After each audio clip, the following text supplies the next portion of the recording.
Welcome to the John Doe Radio Show. I'm your host, John Doe. It is Monday in the Mile High. Thank you very, very much for hanging out with us today with Compassionate Pain Management. The good folks over at an awesome store have Lakewood and Louisville locations. Thank you guys very much for joining us. Who do we got today? Step up to the mic. Roper. Pull that mic down so it faces forward. There you go, like that. Good morning, Patrick. Picks up perfectly like that. Thank you Shaun. very much. Good time. We got Patrick, we got Shaun. And we got Shane Deeren. Shane! We actually we have a lady in the house. Woohoo! It's not just a male-dominated industry that we're in, right? Right. Yeah, there's a few of us. There's a like few. 4 girls. No, there's some awesome girls. I know Rachel over at one of my good friends, Rachel over at, and I can't think of the spot right now for some Alternative Wellness Center. She's been in it for a long time, doing good things. So it's good. Glad to have you. Glad to have Shaun. Glad to have the growers here too. Because I don't know what. Why? Thank you. I had to give up my garden, man. And Thank you. having you guys in here just makes me feel better. So it's good times. All right, it's a Monday. I'm getting over my ridiculous cold that I had last week, and if I still sound a little bit under the weather, I apologize. But we're still going to make it a fun show. We got a bunch to talk about. We got business to talk about today. And what exactly is it? What do you do for? So what I do for CPM is I'm our front receptionist at Lakewood. See, that's something else that we could get a little bit of a perspective on is, how,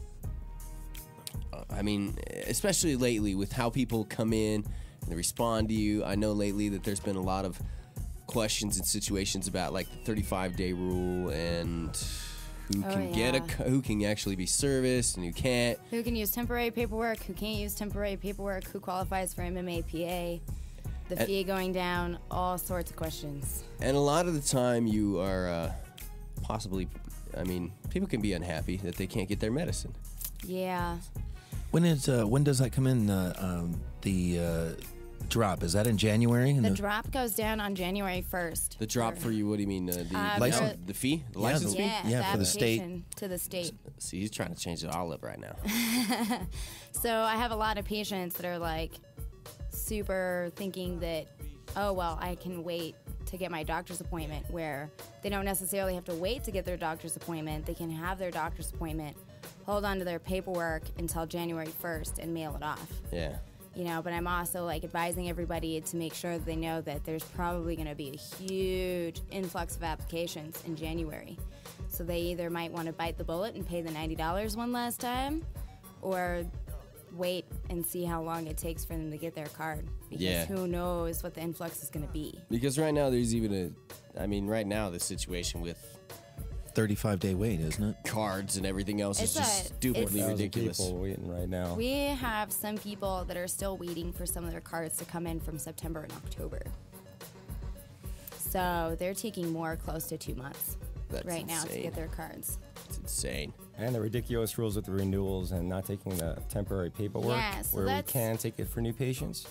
Yeah, that's the thing I was talking about, and how you maybe would get yelled at. Yeah, I have a couple of patients that are regulars that come in and they waited to get their cards, and now they're waiting forever because they renewed right up close to their expiration date, and they're like, what do you mean you can't take my temporary paperwork? And I feel really bad, but the state wasn't super clear of that you're eligible to actually renew your card 60 days before it expires. And so people have been thinking that, I can wait until the expiration and then get my card, and they'll be able to use temporary paperwork, where they've changed that. And so now we have this whole miscommunication. We have some places that are saying that they can use temporary paperwork, some people that just aren't on top of it and making sure that they're following what they need to. And then I have patients that go to different dispensaries that are super confused. Different dispensaries have different rules and different things, man. I always have to check all the time, make sure that we're doing the kosher thing for the dispensaries. The frustrating part is that, why is it an issue if you're renewing your card that they wouldn't accept your temporary paperwork? They can accept your paperwork if you're a new patient. By the way, I suggest everybody just mark new patient on your paperwork from now on. I wish they could do that, but they can't, because the registry knows. The registry knows they've already had a card. So they'll get it shot back to them. They'll get the paperwork sent back to them. That's bullshit. Go through it. You're right. I know. It is. It's stupid. And fark the registry. Stupid. This situation has got to get fixed fast, or they're going to get sued. Yeah. I'm in just a pissed off enough mood this morning that I'm just going to chill out, and I'm not going to cuss them out. But it's bullshit. It really is farking bullshit. Because yesterday I heard a good friend of mine up in Northwest Colorado where it's not like there's a dispensary within 100 miles of itself, and a patient comes in, needs it. The patient is dying. Has cancer, can barely even eat, is puking inside the office, and she can't sell him medicine. Yep. How is that fair to the system that we created? It has no representation to the system we created. No. I mean, nothing's pissing me off more right now than these people that just don't understand what we're going through. No. They think that we're second POSs. I don't even know what the hell I flew off the handle there. Yeah. Well, no, they think we're pieces of shiz. Is really, honestly, I really feel like the CDPHE and people involved with it think that we're second-class citizens. We're trying to ruse the system, and it's bullshit. And honestly, I don't give a damn about it. They can go jump off the end of the cliff, and I'm speaking for myself here, not CPM. Because I've sat here for years and had to sit here and listen to their bullshit and their rhetoric and they're talking around everything. It's a joke. It really is. Because you can sit down and you can talk with someone. I'm a 28-year-old journalism-educated dude can sit down talk in front of a doctor about things that he has no clue about or doesn't even want to look to see because he's so ignorant or hard-headed that he feels like the government's embedded this bullshit into his head so much that he refuses. Like, that's what's disgusting. Well, it's complacency and ignorance. What they're having, it's killing people. It is. It's killing people. What I'm seeing is you're having, of course, where the government is like nitpicking all of this. There's like over scrutinizing us. We feel in a lot of these ways where it's like, yes, okay, this paperwork, but it's there. You're seeing it's the same thing. What's happening with the feds right now with the letters that some dispensaries have gotten, this past week and to shut down, and it's basically anybody who is grandfathered in. But that's just a plain attack. That's just a plain attack on our industry. I'm talking about just flat out ignorance and asshattery to. There's a difference. Well, I understand, but what I was kind of getting to is if you read the amendment, okay? 11, and 11, by the way, for anybody playing the home game. Continue. So, if you read the amendment, okay, if you understand and know what your rights are at a patient and as a caregiver, it isn't. You have to understand that the dispensary model is something that was legislated into law. Yeah. This is what we're ruled into. What a patient's rights are and what they are in being able to acquire and get medicine is a little different. They don't have to go to a dispensary. But since we have this model... They have to.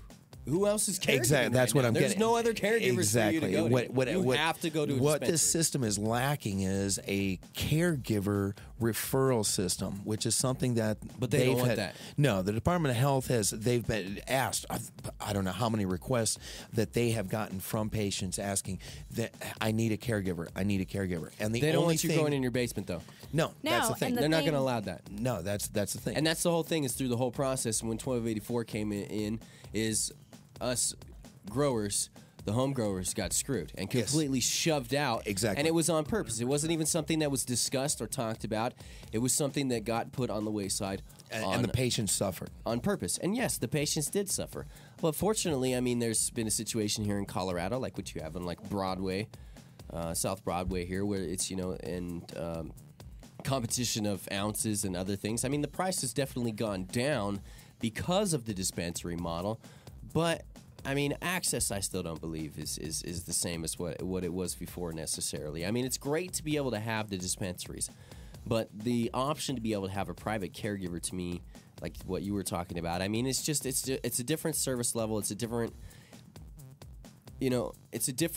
service. But then also at the same time, that caregiver is not producing, maybe 30 different strains, not producing, has edibles in stock. So there's a place for everything. You know, that caregiver may specialize in something, and we're getting completely off topic of whatever. We're just just rampaging about the damn system right now. Well, I got to say this: I was a caregiver. It's a Monday. You know, I was a caregiver for years. You know, I was named on many cards, and one of the things that, just like you're saying, is as a good caregiver was working with the patients, and this is why it really helped me going into the dispensary and working with a lot more patients, was understanding that, you know, there's different strains that are going to work for different things. You know, having this patience, unfortunately, when you're dealing with somebody like this who's very sick coming in, they need to come into a clinic like that where somebody can actually go through some different strains with them or some different suggestions of different methods. You know, not all growers are able to make edibles or be able to make a hash oil or a hash or something like that. You know, other methods that the patient be able to use with, you know, that can't smoke it or vape it or Tinctures, don't want topicals, to. All Exactly. that stuff. They need to have all these other different products available for them. And it's unfortunate that, like we're saying... But here's also the problem. Sorry, continue. I do. No, it's fine. It's unfortunate that, like we're saying, the caregiver... model wasn't able to grow to where it did have, to me, a network. I think that there actually could have been something that there should be. We could actually legislate a law that would create a caregiver position that they have access, then they can go to the dispensaries and they're able to get the medicine and then deal with the patients who don't have their paperwork yet or who are homebound or, like we're saying, out in these areas that have been banned, that the dispensaries, that the law allows them to ban the dispensaries at. The other thing, along with a lot of that stuff, is these patients don't even know that they have those types of options. They don't even understand caregiver. They don't understand the options that they could even have a private caregiver to do all these things and work with them. Like, we've had a couple of people that are homebound and their spouse is like their caregiver to be able to get their meds for them, and a lot of them don't even know how that works or to properly do that. They have to be, what I just recently found out is they actually have to have paperwork to show that they are homebound in order for that caregiver to be able to purchase their medicine. Oh, really? Yep. I didn't know that. Yeah, it's crazy, man. But that what you're talking about that happened with your friend, that's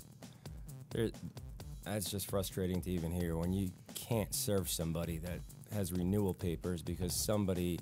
You know, I would rather give somewhere in an office that they just can't accept it. It's horrible. I see it probably. Well, doesn't make it, why would a new patient have priority over someone that's having a renewal? It makes no sense at all.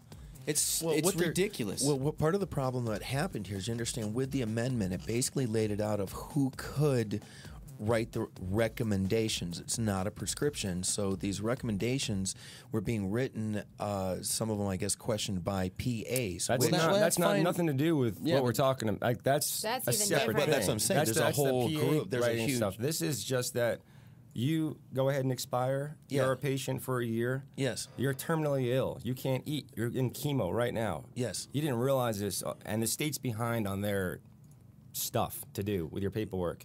So now it's going to take 2 months. You come in, we can't serve you. You know what? 6 weeks later, you have we can't cancer, serve you. You have AIDS. It's 8 not weeks going later, to we go can't away. serve you. And why is that person that's coming in to new, fill the gap? That person that has cancer and AIDS is second to a person that maybe has pain.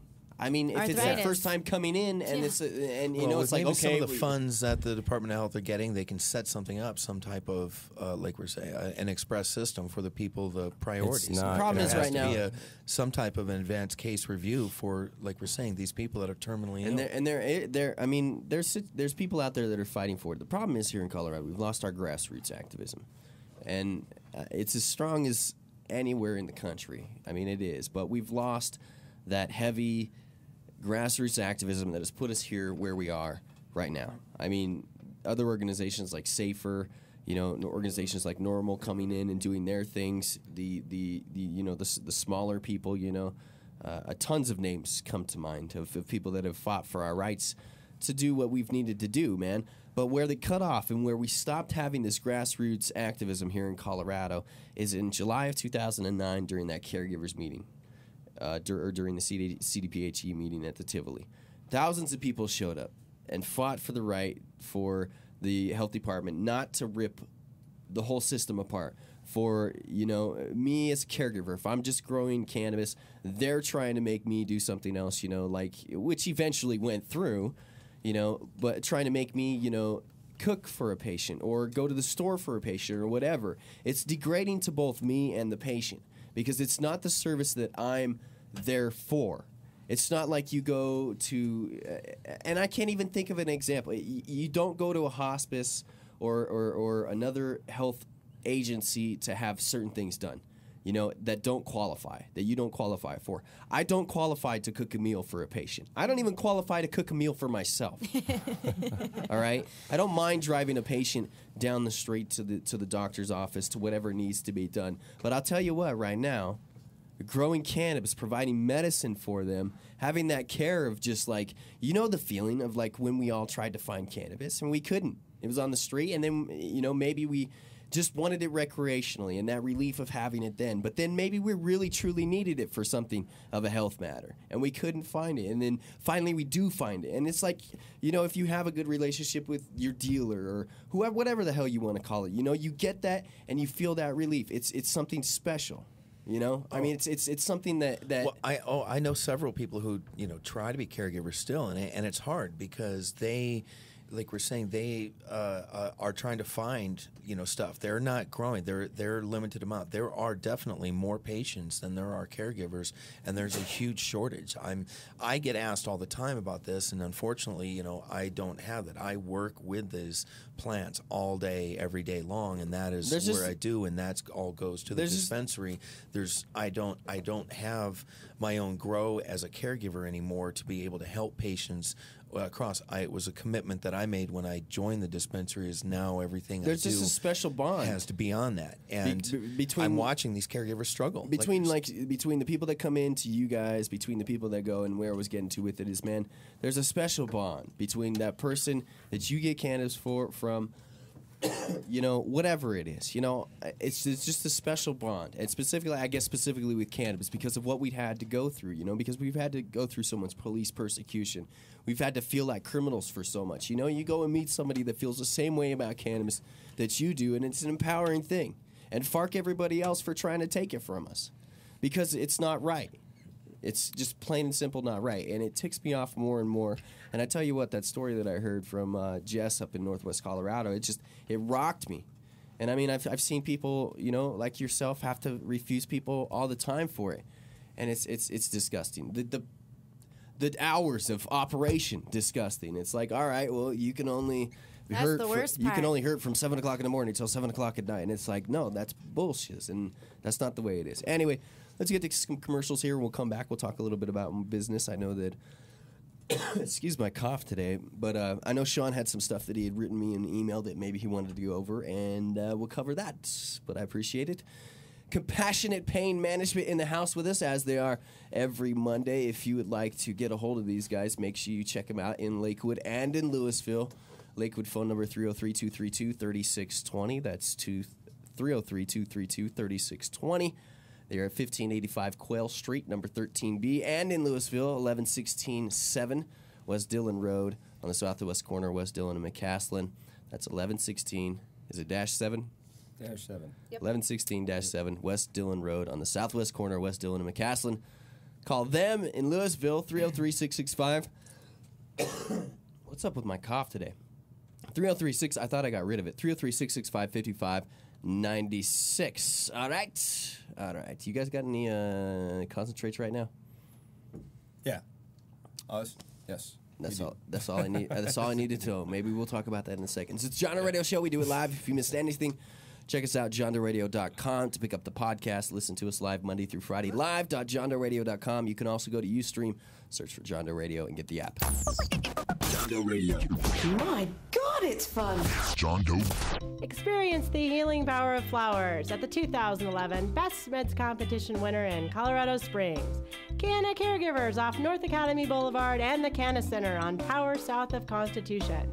Call us at 719-597-6685 or 719-597-9333.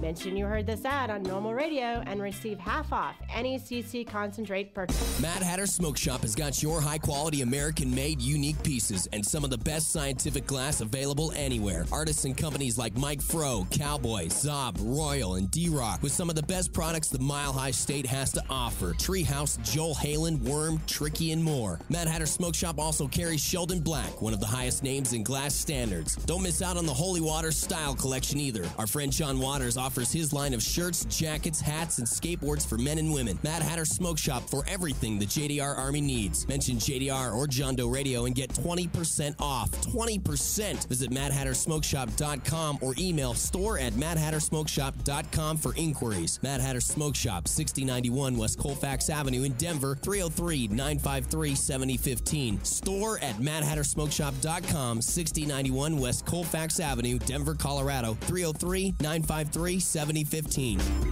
Trouble with the law? Or maybe you're looking to start a medical marijuana business? The law firm of Edson, Mayton, and Matz can help. Attorneys Warren Edson, Lauren Mayton, and Chris Matz offer a wide range of criminal defense-related assistance and cannabis legal services. Call the team of legal professionals ready to help you or your business out today. 303-831-8188. That's 303-831-8188. Or check out the website, WarrenEdson.com. That's Warren Edson, EDSON.com. John Doe Radio.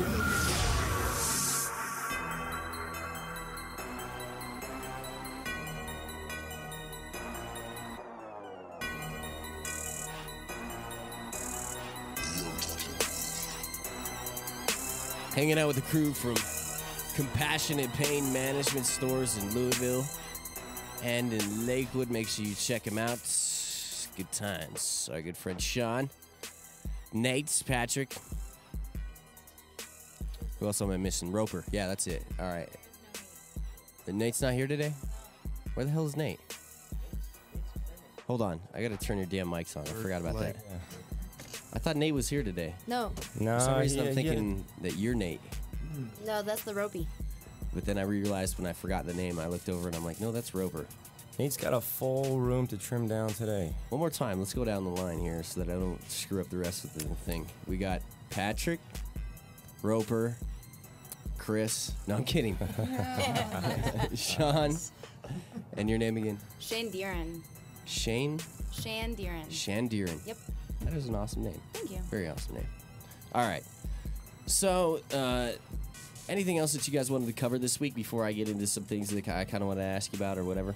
I really wanted to bring up that these guys over here, Patrick and Roper, have been kicking arse in the warehouse the last few months. Mm-hmm. It's taken us a year and a half to get to the point where we've gotten to right now, where I can walk through the dry room or look at the racks in the stores, and everything over there is just, it's all fire. It's all amazing. It's been a fight. It's been a battle between us.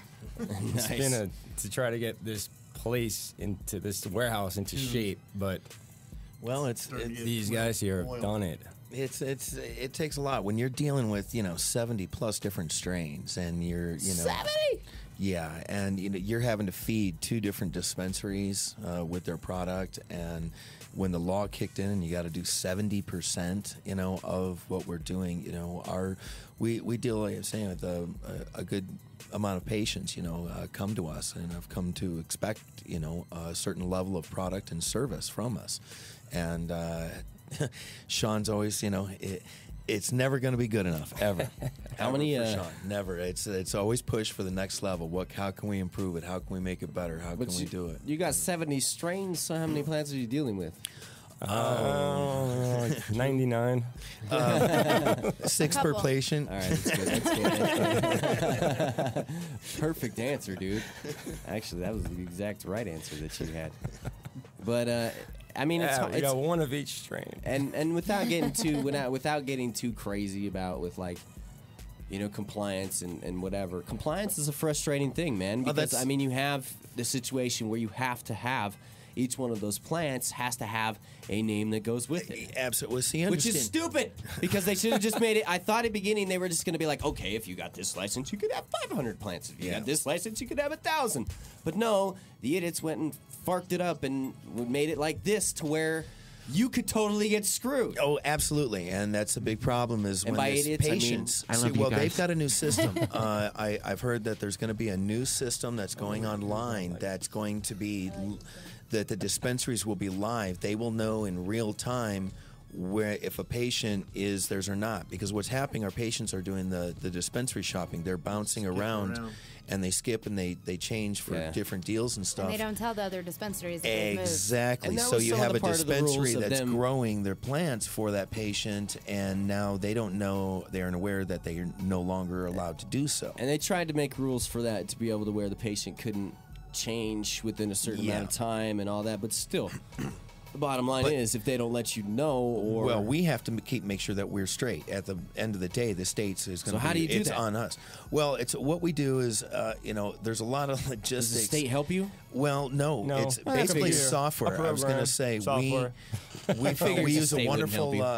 a program out there. at It's all. called do that? BioTrack, and these guys came in and it's basically what impressed me the most about the software was that it was built from our end, from the grow house moving forward down to the dispensary to the point of sale, Yeah. where all the other systems out there were all from the point of sale going back to inventory management. And also from the healthcare standpoint of view, wasn't it originally modeled after It was pharmaceutical. It was for created pharmaceutical. by a company down in Florida. They made it for tracking OxyContin across their network down there and trying to sell it to the Florida government. And they took that system, brought it up here, and what it does for us is it, as soon as the plant's created, we get a sticker with a barcode on it, stick it on a plant, Yeah. and then that has a We- patient tracked along with it. So It as far has. as everything that you're saying, and as frustrated as you were, luckily we went with the system like early enough that Well, it's good enough that we have people Like, it out just- there that created this to be able to allow you to be compliant Yeah, and be safe so it for you. helps. See, capitalism works, mofos. All right? Yes, it does. God dang it. Thank The you. occupier folks need to be. Capitalism works. All right, Custer over there, General Custer, saying he thinks capitalism works too. It just, I get so pissed off about these pictures of African kids that are starving to death, and then there's some largely obese person on the other side. No, I didn't point to you, Chris. I'm so sorry. I didn't mean to. I was just pointing from one side to the other. He usually makes jokes about himself. God, I wish I had a mic right now. But I mean, you see that, and it's like, come on. Come on. It's not our fault. We're doing the best that we can to create a system here in America that is the best to give everybody the opportunity. We didn't make the rules. Well, here's the deal, and I didn't mean to get We off can topic. only handle one country at a time here. And I didn't mean to get off topic of that. But the point is, like, we can see. Here's the deal: we can control ourselves. I say that with tongue in cheek.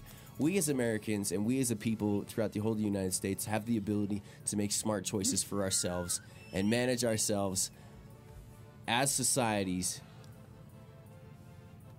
to the point where America has you go back 10, 20, 30 years ago, and it's like we didn't have half the rules that we have.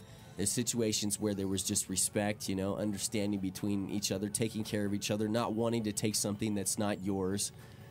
And I don't know, I just got off on a completely different topic. And that's where we get into kind of with this med stuff. You want to say common sense isn't all that common. And it's not anymore. And the common sense, I love. See, we need Example. We need gooseneck microphones. See, with the help of sponsors like yourself, maybe we'll be able to save up someday to buy some damn mics that don't fall over into people's laps. Although that mic one time actually racked someone. wrecked somebody. Racked someone. Oh, gotcha. Like it literally fell off into a person's lap, and it was like Bonk. a boonch. And you heard it. You heard Mike hitting. Never mind. All right. Yeah. Anyway, I just get frustrated. I'm extremely frustrated with rules right now. Everything that's happening in the United States. I feel like any day right now the Gestapo could come, and by Gestapo that's probably disrespectful to a lot of people, but I seriously feel like, in the United States, someone could come around this door right now, and take us away for what we're trying to talk about with, It's like, oh my God, you may commit a crime in the future because you're talking about this, and It's scary, man. It's scary and frustrating. Well, it's interesting because it's. I didn't mean to get off topic from everything else. Oh no! Well, no. But like you were saying, I'm wilding out today. it is dealing with Go other with it. people. Like we were saying back with dealing with 70 strains and running this warehouse and taking care of all this stuff. And keeping the pipeline, with the product, the other people that I deal with, it's like, it's interesting to see, how we're putting money back into the economy and the competition that stepped into stuff where it's like, okay, with certain products, there are people that are competing for my business. Let's say, for my indoor growing supplies, all of my nutrients and those type of things. We've, get to have a great relationship and are getting wonderful service and products from Cultivate. They're fabulous over there. There's a good on Butchtel, 666 Butchtel here in Denver. They're phenomenal. Bishop, I My can't. guys are getting paid for plugs over here that I don't know about. Where's Mike? No, but it's that I'm Mike saying at? I do have to say, without their support, if Shaun wants to to basically thank us over here that we're killing it, me and Roper are putting out some good product. Well, a lot of it has to do with the fact is we're getting a lot of support There you go. ourselves, That's the and proof, man. I got to give the kudos to where they belong. Thank you, Bishop. So And that's important, and JJ, and the rest of the crew over there. But no, it can be daunting at times, when you're dealing with this, especially the more patients you have, obviously the more product that you're going to need. And you're seeing, some people that were saying who are like way overshot what they needed, and they've got all this extra weight, and you can see people that have problems that are now getting into federal law where they're trying to unload their product illegally. And then you've got other places that just did Well, that's not the problem with that. compensate Is enough. what created that is the rules and the ability for these people not necessarily to get rid of their product properly. And you see places like Fort Collins making legislation now. First their legislation banning cannabis businesses, and then they have an emergency session of, oh my God, these people have pounds and pounds of marijuana in plants. What the hell are they going to do with them? We're not going to trust the med to come in because the med has now no responsibility. So what we do is have them sell it off to the rest of the people. I'll put it like this. I've been involved with medical marijuana for 15 years. We don't want weed here in Fort Collins, but we'll sell it off to the rest of the black world. market. It's like, dude, okay, so if you have cyanide, you're willing to give that to somebody else just so it's not in your town? Sorry. Yeah, no. I'm with you. I'm This is so I'm with fucking you. stupid. Makes Well, no sense, dude. I've been- Your frustration I'll is put it- bleeding over here because it's Let when me these say- places ban it, when they do that, it's so stupid. They're just As a sending it grower, right let me just back tell you- underground, and it's nothing against that. There's a whole world out and there nobody that's gets doing that. Nobody gets the Fine, rules. but Just it's keep everything just- underground, and this is cannabis that doesn't need to But be there's underground. that. Anyway, we keep And- interrupting. But even us over here, even us over here working. He's I like, can God just damn see it, it. I just need to No, finish no. my thought. No, it's a matter. I can see it's a very impassioned, subject. A lot of people are very passionate about this. I mean, what I was, trying to say as a grower and dealing with, I've been in this game for 15 years and seeing, and I'll never be able to grow enough. You could literally grow acres of this stuff. The people out there who actually need it, and like we're saying, these stories, and you get these people who hear these stories like Shandiran, day after day after day of these. I mean, it breaks your heart. Yeah, we have patients that come down from Fruta in the hills and stuff because they closed all the dispensaries down there. We have this one patient, she called me. She was about in tears when I was working the front desk, and she's like, I don't know what I'm going to do. They closed all the dispensaries in Grand Junction. I don't know what I'm supposed to do. She's like, I don't want to be on those 20 pain meds anymore. Yeah, well, it's like what am that- I going to do? I was like, this is what you do. Yeah. I explained it to her about us being her caregiver, and I was like, you just call us and tell us what you need before you come down here, because she's fortunate enough that she has a grandson and a great grandkid that lives in Lakewood close to us, and she comes down and visits anyway. But that sucks that she has to. She would But the have to thing make is, that she arrangement. has to travel. She has to do all this.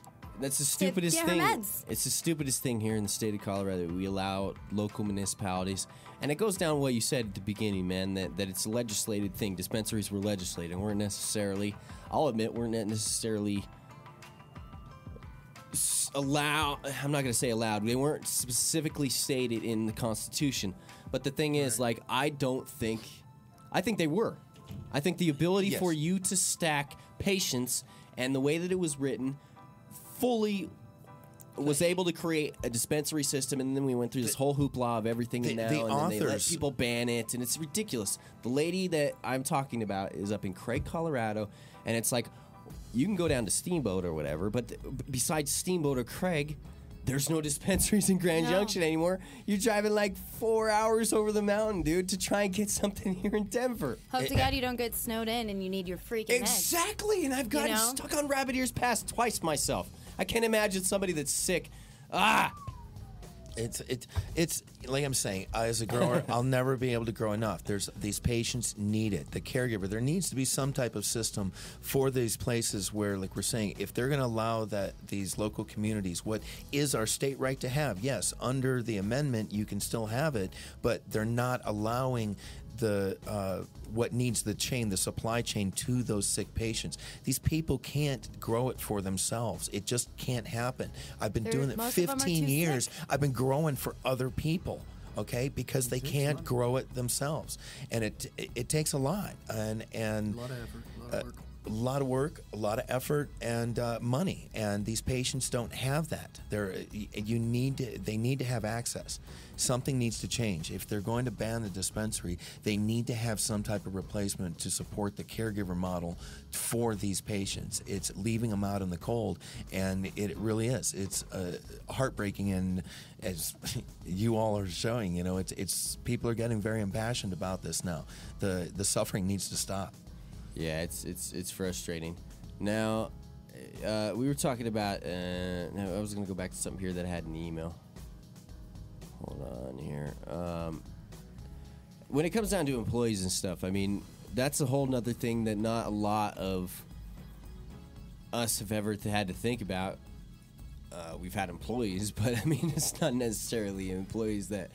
Got the W-2 and everything. We've had our minions, and we've had our structure of how we've done things in the past on the street, and now we have employees. And now we have to go through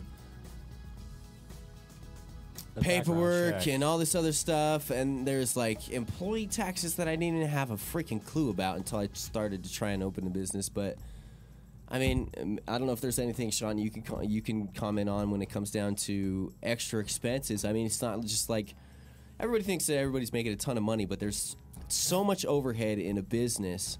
Luckily enough that this business does have such a demand for it in a lot of times that if you do well and you provide enough care and enough education and the proper medicine to people, that you'll probably do pretty decent. But still, when it comes down to it, not only has the Med and the state turned you upside down and shaken you for everything that you've had, which to me is insane, and they should be sued out the yin yang, because there's nothing else out there besides the cabaret industry, and even then it's not even half as much as what you guys have had to pay. I mean, it's ridiculous. No, You're being punished for having something that people perceive as this horrible thing. But I mean, there's other your payroll taxes, your insurance, your everything else. I mean, I'm sure it's crazy. Yeah. There's other things There's a that lot. I mean, what you just said with perceived, that's part before even talking about the business itself. That's why Shandarian's here. It's that I've had friends come in and work for a couple of weeks. I've told this story a few times, but elsewhere, that have thought about this as just, I'm going to work at the front desk, a bunch of stoners going to come through the door, and that's about it. Yeah. And the reality of what happens is that, what she sees every day, and that I'm going off topic again over here, but what she sees every day is not it. That's not it at all. But then, all right, so given that, as far as the expenses that go into running the business, I mean, there's 20 employees in this. You hire somebody. You got your 3 locations. I've got 2 dispensary licenses. They got to pay for each one. I've got 2 OPC licenses. Got to pay for that. 2 cities. Got to pay for those. Got a City of Denver warehouse. It's going to eventually become a fee for that. Security, alarms. Then Wait, there's going to be a fee for what? There's going to be, for OPCs in Denver, I've heard the talk of there's going to be a fee for having, I'm sure they're going to get to the point where there's going to be that. If it exists already, then I just lost track. Wow. I got to talk to my attorney and start getting on top of that. But No, I mean, there's a lot. you look at me like, dude, you're screwed. So I'm not. I look at you the same way I look at every single other dispensary owner, in that I feel for you, and I know you have so many rules to cover that it's like, dude. I mean, to be on top of yourself and your employees and all that. I mean, I'm glad that there are certain rules that were written to protect the owners from employees and employees from owners. But who knows? But you think even that. There's all these rules to protect us. We're following all these things. But at the same time, and what I'm sitting here frustrated, hearing you frustrated this morning, what I'm thinking in my head right now is that every day I wake up and it's a possibility. It's like the commercial, like the spot for Weed Wars. And he's dead on. He's like, every day that you make it through without your hand in handcuffs, your arms in handcuffs, is a good day. And it's the truth of... I believe that. There is a piece that every time there's something that comes through that lightens the load off my shoulders about the law, that the Fed says something that makes it nicely, the Fed says something that makes it easier, I get relieved that much more, and I realize how much is sitting on my shoulders as far as the law goes. And it's like, what are you joking about? What? We're over here. It's like, when I say it, it's like we're criminals. We are breaking federal law. But there are a lot of people that consider us criminals. There are a lot of people that would like to put us to death, dude. Oh, of course, and just think that we're just a bunch of stoners who are just trying to get out. But I tell you what, I told you this before, is as soon as somebody they love gets cancer, their story changes real quick. Exactly, and it does. And that's what one of the most... That's one of the most beautiful things is, man. And I mean, I hate to say that it's a beautiful thing, but I mean the power of illness, just showing, just of like that, physically being there. And I mean, it's insane. I have horrible migraines, man, and I can't tell you how much it's really sucked lately. Because I've got rid of my garden. I used to make oil for myself. I've had like nothing for like 2 weeks, and I mean it's been an interesting trip here. Did you try to find the AK? The AK-47? No, usually AK doesn't do too well for my headaches. Though is a problem. Well, you want to know what does work, and I'm going to hook you up. What's up? Acupuncture. Acupuncture? Yeah. I'm a little scared of acupuncture, man. But I'll try it. Trust me, I'm gonna set you up. What's that? It works miracles. Like, Really? if it wasn't for acupuncture, my dad from his 7-car pileup wouldn't be able to have any motion in his neck and shoulders. I'm gonna try it. You guys gonna? I'm gonna try it. They're working you. I'm gonna try it just because I got to show confidence in y'all, man. Be like, you guys, all right. All right, you'll see. We're gonna take care of you. I forgot where I was going with everything with that, though. Damn it. We're too busy making you well. I know. Well, It all comes down this to is just. acupuncture. I'm surprised I've stayed as focused as I have today. I mean, it's been pretty amazing. I haven't lost the thought. It's 45 after. It took that long. Not a lot of stuttering. I'm stoked today, but I am sweating like a mofo. Is it just hot in here? Or is it me? It is hot in here. We might have to open that door. Is it supposed to snow today here in the Mile High? It was Today starting it's to supposed kind of to. snow when I got here. Probably is right now. Man. It wasn't kind of Yeah. way here. Yeah, I see it flurrying in the crack at the window. Yeah, somebody go find out, please. Jesus. Oh my God! Freak out! It's Colorado. Oh no, it's snowing. I love snow. It's just it's a beautiful, wonderful. Yeah, it's It's almost snowing Christmassy. out. I looked at the calendar today. I'm Holiday-y. like, Holiday-y. yeah, holiday. Holiday-y. 27 degrees. So you're not a Christmassy. Now it's freezing in it. Oh. All right, fine. Holiday. We can missed that. we can celebrate Hanukkah too. I told my boss Joey, do you want my Hanukkah list now? Wait. I like how you guys put blue and white in the windows. Yeah, I Up did there, that on blue and white purpose. Christmas stuff inside the No, windows. holiday liquid. stuff. I told him Holiday specifically stuff. holiday stuff. I was like, it needs to be a little festive in here. So I asked Grant. He gave me a little bit of a budget, and I went and got like silver and blue ribbon. I made bows and stuff. I got a wreath. It's Silver nothing. and blue. Nothing says Merry Christmas. Nothing says nothing. I have a little sign that says Happy Holidays. Chris celebrates. Hey, I have to please the bosses, you know. That's perfectly. I understand that 100%. Chris, General Custer over here, he just celebrates Festivus. Festivus for the rest of us. He's kind of into that. Did that come from Seinfeld? Did you hear about This dude how is like Christmas lights are pop culture pagan? Christmas lights are Hey, I'm pagan. cool You with didn't that. hear that? Dude, I up saw in Michigan. You know, do you know every year they have They're that? German. Every year they have that one guy or a few guys now that do the whole like light up your house. Oh, the dubstep one? To whatever. Yeah, I saw the dubstep one There was a yesterday, and I'm dubstep like, one? Yeah. oh my I god, didn't see the dubstep one. it's over. YouTube it. Do you know that like unless you guys are like, I mean, you guys got to make some headway here and take out this Skrillex guy. Is that what his name is? Oh, because no, that's don't all. even bring him up. That's playing with That's all fire. anybody knows, right? That's the mainstream. The No, mainstream. No. The You mainstream opened is up a gonna wound. leave dubstep, thinking that is the only thing that they're. You guys gotta bust No, out. but the thing though is that what Skrillex is doing for the rest of the industry, for the rest of us that agree. are in dubstep, he's creating those fans for them to search for more. Yeah, you guys gotta flush out some of the bad stuff though, man. Oh no. Because there's some stuff I went on my computer at home, and I'm not trying to insult nobody know here, because I am by far no dubstep DJ or whatever. But I created some shiz on my computer one night that was like sounded better than half the other stuff out there. It's just too many kids have available electronics nowadays. This would have never happened 10 years ago. No. Before now You talking about the whole dubstep thing or just the bad dubstep? No, I'm just talking about. He's I'm talking about bad music in dubstep. general. Punk days. There's rap hip hop artists and people out there that are out creating just this shit. They send to me and they're like, "Dude, this is the bomb," and it sounds better than it did a couple years ago because it's technology. Like technology Yeah. just makes you sound good. All they need is a laptop and some software. Exactly. That's pretty much all they need. We're gonna get to creating some music here hopefully soon here back on the JDR. I miss it. That's what I used to do for like 10 years. I don't know. I've been a musician What did since you I was like create? 4th grade. What man. kind of music? Live music. I've been a percussionist since like I was live music, and I've also done studio stuff. Worked in a few studios, done internship, hip hop beats, stuff like that.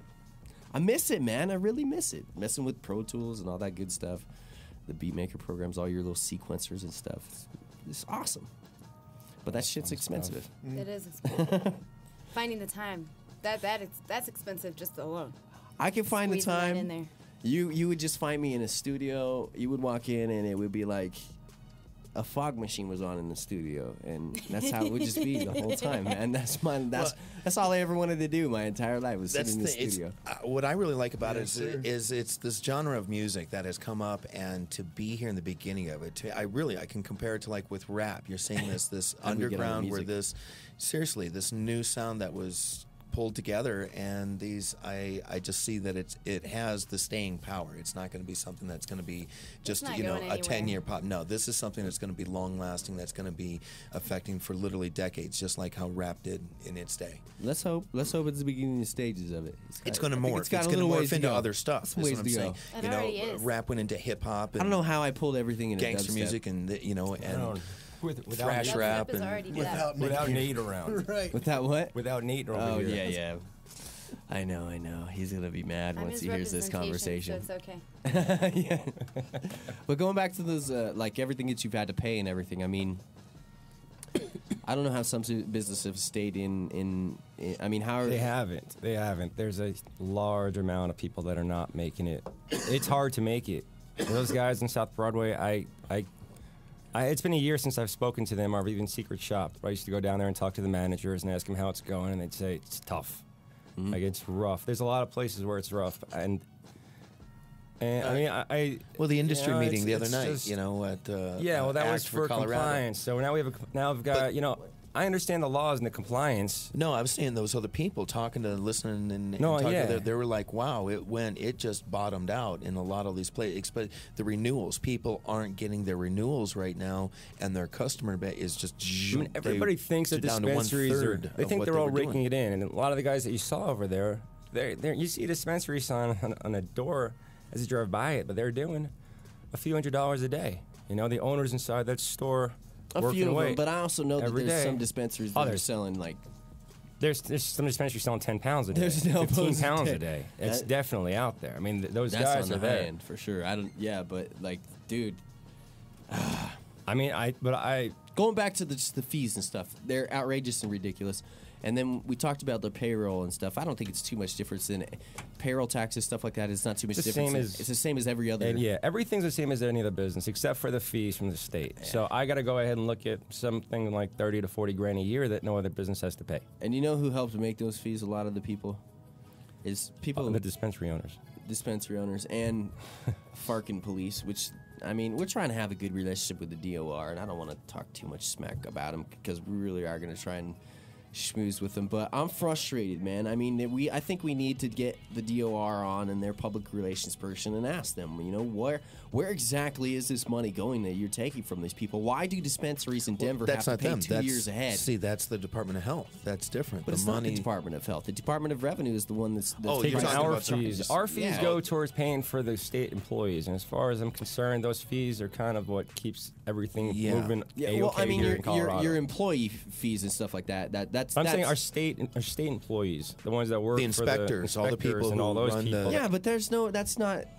Why are your fees double everyone else's though? When you have, I mean, it doesn't make any sense whatsoever No, to it me. doesn't. And see, there's an explanation I'm sure that they could probably give, and whether their explanation is more money. BS The or state wanted roundabout. more money. If you got a bigger place, they wanted more money. I mean, from as just a business owner looking at it as a business, as a state being a business, I'd imagine that maybe the first time they zapped us, which really is paying for 2 years of fees for the most part, maybe it's because they had to start up a new Which business is frustrating themselves. too, because if you fail, you don't get those fees back. No, you don't. Why do you have to pay 2 years ahead? Who else is paying 2 years ahead? I don't think know. anybody. I don't even think that was their plan. They just didn't have it together. We gotta get They the want to D- take us every year. They didn't want us every 2 years. We got to get the DOR and the med on the phone and talk to them about, because I'm sick of hearing the answer from them if that's what it costs to administrate everything.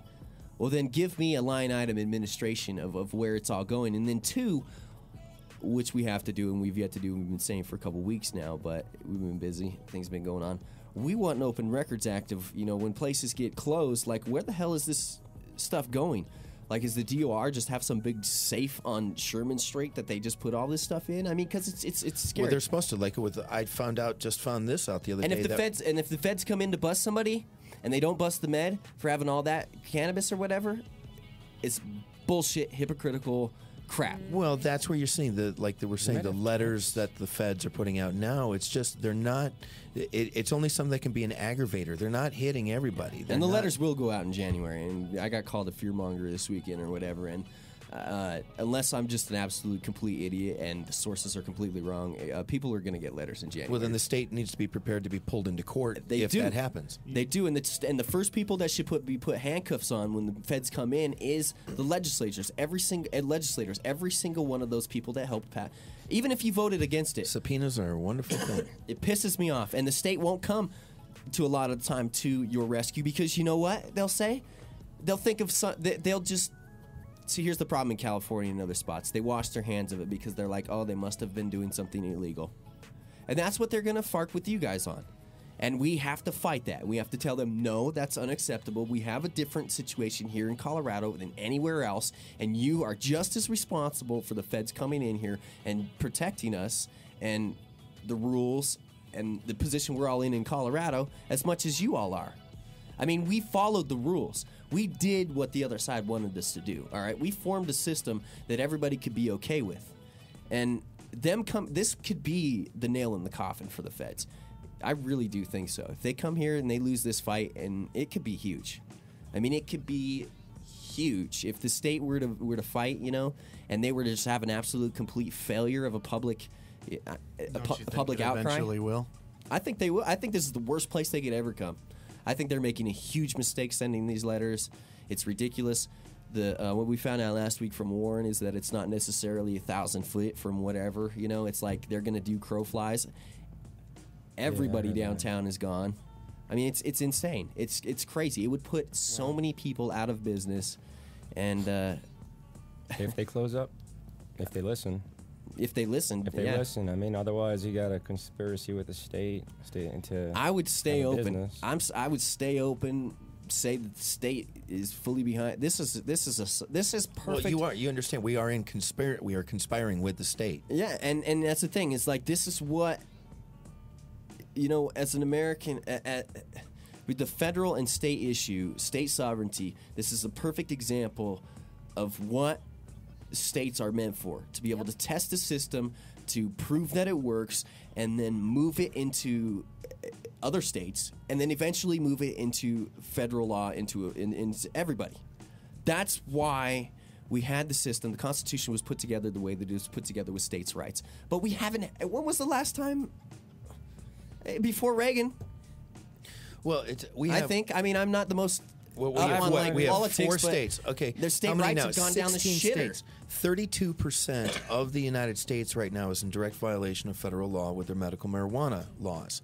Then you've got right now 4 states that are basically petitioning the federal government to change the scheduling of the drug, so that doctors can actually prescribe it. Yeah.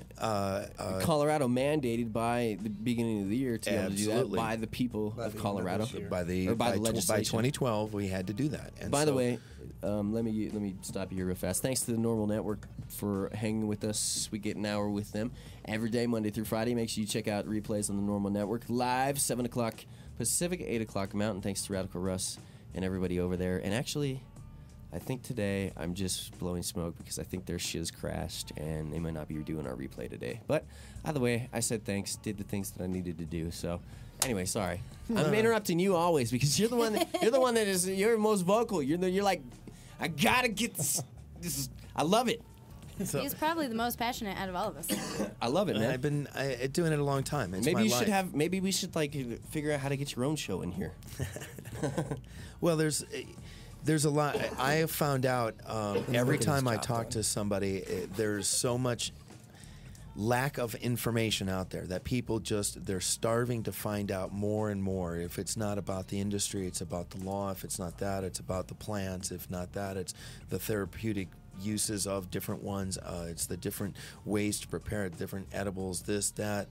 It's just there's people are just starving for information about And you this have to new dig industry. so hard for it. It's not easy to No, find. no. Yeah. You either have to know somebody like yourself that's as educated, or you have to dig and dig and dig and read books and do this and go online and go through all the crap Well, see, to get what's actually viable. I've hit, having an eidetic memory, I've been able to retain a lot of information about this over the years and seeing how this has developed, and it's amazing. I mean, the rest of the country is watching Colorado and seeing how we are doing. We're a for-profit state, and our model right now is working. We're not seeing, yes, there's always going to be some bad eggs. It happens. That's why we need the med to come in and make sure that everybody is playing by the rules. It's the same thing. It's like we had the ATF. You have to. There's certain things that you have to do in order to produce liquor. Okay, there's controls and it's all set in place, and you have to be of certain age to get this and everything. So the producers, of this, everybody has to do it. If you're outside of the law, they're going to shut you down. They come in, they inspect you, they check you out. But if you play by the rules, you get to play. And that's fine that we get to play by the rules and all that. I think some of the rules are absolutely unfair and ridiculous, but the point is, at this point in time, you have to play by the game in order for the game to move forward. Exactly. And if we don't, then we're not ever going to be able to succeed in the future.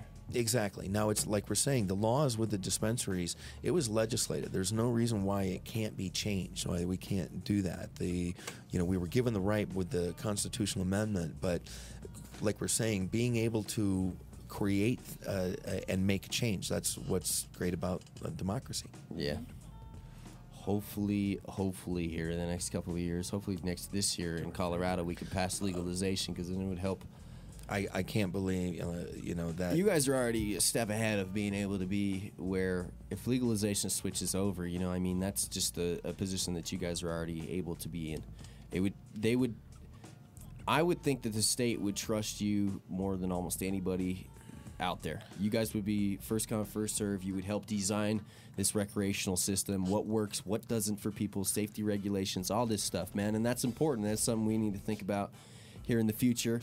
And that's what's something that responsible dispensary owners really need to think about too. They need to not kick this, one thing that really pisses me off, and I think it's political, I really do, and we talked about Weed Wars a second ago. I love Steve D'Angelo and his brother. I've got to meet them multiple times here. They're fantastic people. I think Steve and the things that he does and the compassion and care that's shown in that show goes through and through every dispensary, every cannabis center that cares about their people. But the thing is, man, they're against legalization. And whether it's publicly because they're trying to save their asses or not, I'm not kosher with that, all right? I think every dispensary needs to be fighting for legalization. I think that it helps everybody. The throwing the medical marijuana under the bus that's happened here lately, not only by people like Normal, but other organizations giving up that, you know, if we get stuck in this medical marijuana trap that we're never going to get past it. I don't believe that. It's bullshit. What I do believe is people's complacency and your lack of care to get off your ass and actually do something to make a change. That's the problem, okay?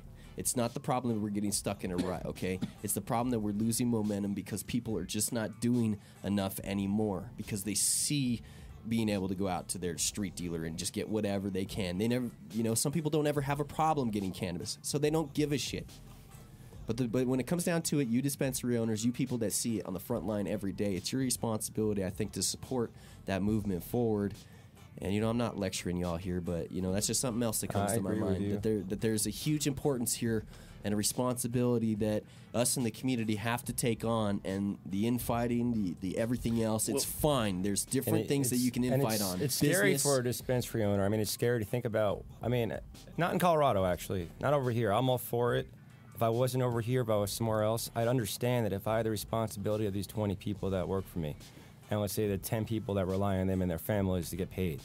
And if everything that I've dumped into this business is all of a sudden in jeopardy of disappearing because it goes legal and all of a sudden the licensing changes.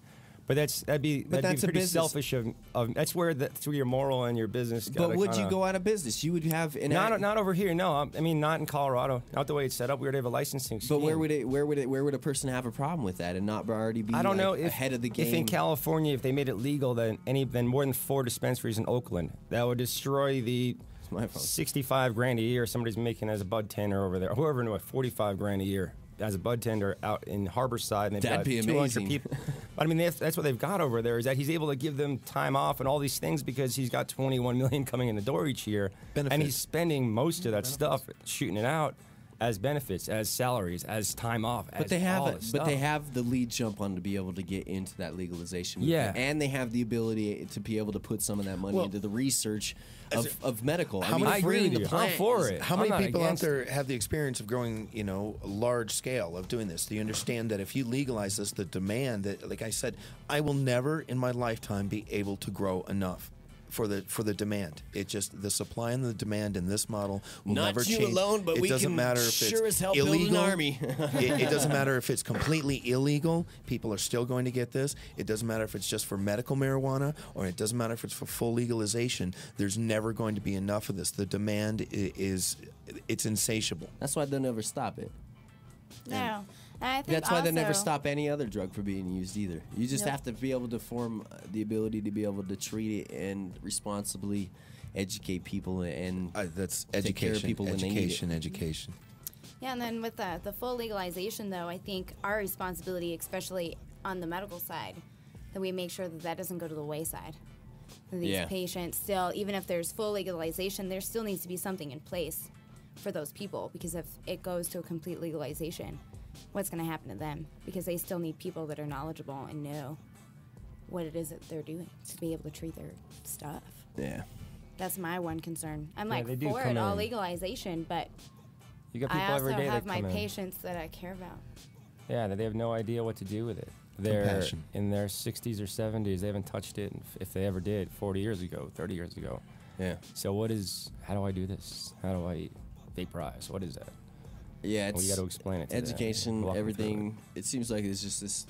To a lot of people on the outside, you know, we forget that it's this taboo topic, and it's like something that's not been a part of their lives since, you know, maybe they're were in college, and you know they're 50, 60 years old, you know, and it's different now, you know. It's a different mindset of the way you teach them about the cannabis plant, that it's not just this thing that, whoa, dude, you get high. Like, there's actually has capabilities to make you feel better. Last time, man, I felt like absolute crap. And I seriously, compared to, I'm not even kidding you, I posted on my Facebook last night that I started thinking about it, man, and I've basically stopped smoking. I mean, and it's not necessarily for my choice or whatnot, and that's what we talked about earlier, you know, the caregivers. And I've had to get rid of my garden for safety purposes, man. And I'm scared as shit all this crap coming down with, like, indefinite detention and the internet situation. If the internet bill passes, John Doe Radio is done. You know, I mean, it's unreal. It's scary, it's frustrating, and that's just my side of it. You know, I can't even imagine if I had some sort of ridiculous disease that if I didn't have cannabis or something else that gave me whatever to move forward, you know. I mean, that's what makes me want to do what I do, is because I hate people feeling like that they're wrong for that. I hate people feeling like it's a taboo topic, you know. And more and more we introduce people into this and allow them to see.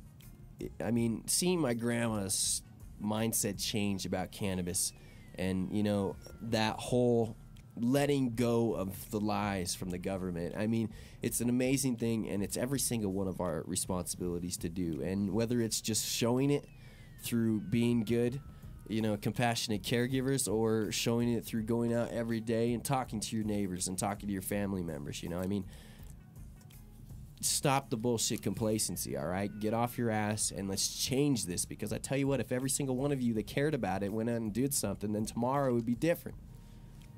That was my theme for today anyway. You guys got anything else to add today? No, I'm good. It went off today. Today was a good show, man. A little fired up, so. But well, no, it's like I got a few advertisers I need to get to. Shit, I forgot about them.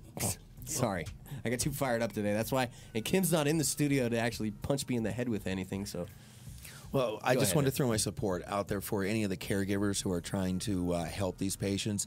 You know, anybody growers out there, you got any questions or anything, problems that you have with your grow or whatnot, I'm always available. I'd love to help and give back. So you can shoot me an email at info@compassionatepm.com, and I'd be glad to see what I can do to help you out with any problems. All right, make sure you check out Leaf Alerts, your choice for security. You know how important it in your safety and security are. Make sure you go with trustworthy people that we know here at the John Doe Radio Show and have trusted for years. Boyd is the man, so check him out, 720-304-5640. Leaf Alert at live.net. Leaf Alert at live.net. Internet's required for some remote viewing capabilities, but you can check out your smartphone. Pull it up the screens. You can check your meters. You can check your plants, all that good stuff. All right, make sure you check them out, leafalert.com, 720-304-5640. And last but not least, our good friends from Rare Dankness. Scott, the man, winning his cup out in Amsterdam for his second place. What was that giggle? That was a that was a happy giggle right there. You'll know in a minute. That was almost like a goose giggle. No, I'm kidding. Oh, there wasn't anything. I mean, I'm kidding. Careful. I have a boyfriend out there. I know. I'm just saying, you know, I'm getting people in trouble here, I guess. I don't know. All right, raredankness.com. Scott and I apologize. Scott and his crew over there. Congratulations to them again for their first place in the Sativa Cup with Moonshine Haze is what the real name is, by the way. Not Moonshine Haze, not Moonshine's Haze. It is Moonshine's Moonshine Haze, because Scott is moonshine. I love the stories, man. You love the stories. All right, and pretty soon here, I think that there may be some changes in where you can get his greens. I don't know if I was supposed to say that yet, but that's just what happens when friends tell friends and not say off the record. Every single one of you mofos needs to understand that I run a radio station, and if you don't say off the record that it could possibly come out of my mouth in the middle of a station. Even when you say off the record, it still might come out of your mouth. That's what you do. You're a journalist. You're infallible. She just stabbed me, right? And usually when people tell me off the record, I shut up, all right? I kept Adam Dunn's wedding quiet for... Until right now. Ever. No, I mentioned it when somebody else brought it up and blew it. And I was like, see? Not me. Anyway, Rare Dankness seeds, you can check them out, raredankness.com. If you would like to get a hold of the seeds inside of your shop, give them a holler. And obviously, they're insanely busy right now because of the cup, so have some patience if you can't get a hold of them. 970-812-DANK. You can also go to select places like Southwest Alternative Care, the Cherry Company, Pro Company, Teapot. And yeah, you guys maybe should get some Rare Dankness up in there. Yeah. I would love to. I'll put you in contact with Scott, and maybe he can throw you guys some testers or something like that, and that'd be fantastic. I don't know what kind of deals he has with anybody else though. So maybe give us a clone or two. How about that? Oh. yeah. How about all mom? That's this guy. He always goes in for it. See, that's the thing. That's the difference. And for everybody on the outside, all right, you may go internationally. If there's some people listening in the UK, we have people listening all over the world. And I tell you what, you go and buy your seeds, you do your seeds, and that's been seeds for a while, you know? Oh, just buy seeds, I'll be seeds. And now it's like, nobody wants the goddamn seed. Yeah, they want the cut. 6 months and create this. You don't mind having the seed? You don't mind going through? He loves the seed. He's got the See, he's a I know where it comes from then. He is a true breeder. I hear him. I agree. We start all of our genetics. They come from seeds. But if you can look at the plant and you're like, I saw the cut where it came from that, and it's because it's hard. You could go through 100 packs sometimes from some companies, and to get that one pheno 500. that you need. I know people who have gone through 500 seeds to get the one, the one exact phenotype that they want. I know. I want it now too. Same here, grow dude. faster. Same here. Like if I could Faster, get better, if I could get a harder. cut of the triangle or something, there's a few cuts that I could get. I would totally take the risk to start up the garden again. No, I'm kidding. I wouldn't, but I know what you're saying though. We have Nobody a few. We have a wants few, seeds. but most of them are all seeds. Most of them all come everything's from seeds, and then then we just cut from But then on out. But here's the deal. Unless you know somebody that knows somebody that knows somebody and legally can transfer it, you're going to have to go with the seeds. So that's why Rare Dankness and TH Seeds If comes the in owner handy. of the company gave me a cut, I trust him. Yeah, no, but I know, but you have to follow rules. And I know. Not everybody can get a cut. So I that's know, why I good know, people I know. Rare Dankness and TH Seeds being available, incredible. Also, big thanks to Token Terra with TokenTops.com. Head to TokenTops.com. Today, we're going to send that stuff out, or tomorrow, for you guys. And also check out Silver Surfer Vaporizers, silversurfervap.com. Giveaway coming for Christmas. I just decided that. I realize it's a week away from Christmas, so I'll give somebody a Silver Surfer for Christmas. Also, last but not least, our good friends over at Mad Hatter Smoke Shop. They're having an awesome plant. I get indigestion all of a sudden for some reason. I know everybody loved to hear that. Bringing 5 cans to Mad Hatter Smoke Shop, 6091 West Colfax Avenue here in Denver. And you could get a raffle ticket to win a Zob inline perk to an 8-arm tree perk with a splash guard. And I'll tell you what, the thing looks badass. I'm not a huge inline perk fan, but it looks beautiful. And it's kind of selling me on the inline perk thing. So 5 cans, you receive a raffle ticket, or if you spend $50 or more, this also goes to the online people. If you go to madhattersmokeshop.com, spend $50, they can hook you up with a raffle ticket. And on the 24th of December at 4:20, they're going to draw that, and you can be the winner of it. It's a fat piece. That's all I got to say about it. And that's all I'm going to say to Mad Hatter, because, damn it, I need something new to smoke on. Everybody have a safe holiday. Yeah, everybody have a safe holiday. What is next? Wait, where are we at? I'm waiting for it. Are you guys going to be here next Monday? I'm just waiting. Whatever you guys are going to say. Are we taking our, I may take Friday, Saturday, Sunday, and Monday off. I don't know. What do you mean? If you want to come in on Monday, I'm here. I'll be here on Monday if he'll let me. What is Monday? Monday Christmas? Monday's the 26th. No, Monday is I the don't- day I'm Jewish. after. That's the day after Christmas. Yeah, like I told you. He's the Jewish guy. He doesn't care. Well, we'll decide. If you guys want to do Monday, then we can do Monday. Otherwise, then we can extend out, make it good, and do another Monday. Cover your guys. Yeah. Just let me know. If I need to get up Monday and come in after Christmas, I'll do it. No. Y'all just better bring me in. Y'all just better bring me in a food of. I'll look to the other guys. Y'all better bring me in a food. No, I'm kidding. You better invite Shaun over for dinner. Yeah, that's right. With ham. Yeah. Ham. I like ham. And He bacon. eats ham. He eats bacon. He eats pork. Swine. God could be listening. God. I think he is listening, my friend. It's okay. He looks if up and you he's forgive like, it. no, really. I don't. I promise. He's like, that was really turkey.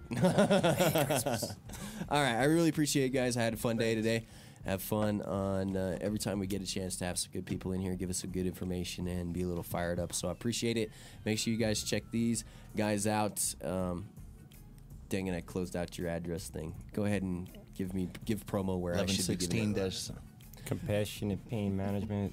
What's your Compassionate Pain Management. Lakewood? In Lakewood. In Lakewood and Louisville. What's the Lakewood address? Lakewood. We are at 1585 Quail Street, 13B. You can give us a phone call at 303-232-1302. She should do a commercial for you guys. 1302. What? Is that right? 3602. My bad. 303-232-3602. I'm going to pull this up here to make sure that you guys get this taken care of. Louisville, McCaslin, and West Dillon. Hold on, I'll do it right. 303-665-5596 is the Louisville phone number, and you can check them out at 1116-7 West Dillon Road. It just took my eyes to find it for a second. 1116-7 West Dillon Road in the southwest corner of West Dillon and McCaslin, or in Lakewood at 1585 Quail Street, and that phone number 232-3602. I'm laughing because you're laughing, and you're not allowing me to get shit straight here. 232-3620 with a prefix of the 303 up in there, all right? Does that work? It works. Oh, and by the way, you hookers, don't go raising your prices. All right. That was it. I thought you guys were going to destroy me. Whispering to each other. It's the John Doe Radio Show. We do it live in the Mile High. Thank everybody that made this show possible. Big thanks to Little Man Hosting. Big thanks to HandmadeApparel.biz. Big thanks to Dude Grows. Big thanks to Grow Eyes. Everybody that stayed with us from day one. I know I'm missing a ton of people, but if I could list off every single one of our listeners that's been in the chat room since we started this 5 years ago, I mean, we are... we're 2 weeks out from 5-year anniversary of John Doe Radio, man. I don't have anything special planned. It's just 5 years doing this, man. That's amazing. So I've seen a lot of people come and go during this time trying to do what we've done. And I really appreciate people like you guys being a part of it. Because without you guys, without our listeners, then we definitely wouldn't be where we're at. And I really, truly, honestly mean that. I got to thinking about that this weekend, about how scary it is to do what we do, and we put our lives online, and we need to be thankful for that. We need to be patted on the back and be rewarded for it, and sometimes that reward only comes from our inside of our community. That infighting is bullshit sometimes, but I tell you what, the good friendships are good. So, all right, it's the John Doe Radio Show. We do it live to Mile High. Thank you guys for hanging out with us. Appreciate Compassionate Pain Management. Tomorrow, Glass Tuesday, I have no clue who the hell is going to be in. We might actually give Cowboy a call, so you heard it. It's the John Doe Radio Show. I'm John Doe. For everybody else that makes this show possible, Kim, General Custer out there. There was no room for him here today. And big thanks to Warren Edson, Mate, and Mats. As I said, I'm John Doe. See ya. God dang it, need to turn the volume up. John Doe Radio Show is produced by Charlie Dash Entertainment. The John Doe Radio Show programming is not limited to, but includes information and humor on counterculture subjects and is intended for informational and entertainment purposes only. We specifically include responsible marijuana reform. Besides, listening to anyone but your mother is just plain stupid. We accept no responsibility for your actions or misrepresentations, and we do not fully endorse the use of illegal drugs. You are ultimately responsible for yourself. John Doe Radio. Radio.